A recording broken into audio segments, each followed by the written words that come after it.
আসসালামু আলাইকুম, সবাই কেমন আছেন? কি অবস্থা? আলহামদুলিল্লাহ ভালো আছি। এটা আমাদের 12 দিন। ওইখানে আমাদের বিলে আসছি, হ্যাঁ আলবাইতেছে ট্রাক্টর দিয়েছিল। সকাল সকাল আইছি, এখনো এক শ্বাস পেলে গেছে, আরেক শ্বাস বাকি রয়েছে। এখন বাজে গেছে 11টা 20।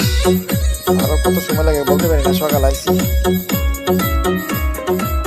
আর কুয়াশার কুয়াশা কুয়াশা লাগে, সকালে কিছু দেওয়া গেছে না, কিছুটা দেওয়া যা। আর সবাই ভালো থাকবেন, আর আমার ইউটিউব চ্যানেলটা সাবস্ক্রাইব করবেন সবাই। তো সবার জন্য দোয়া রইল। ওকে, আল্লাহ হাফেজ।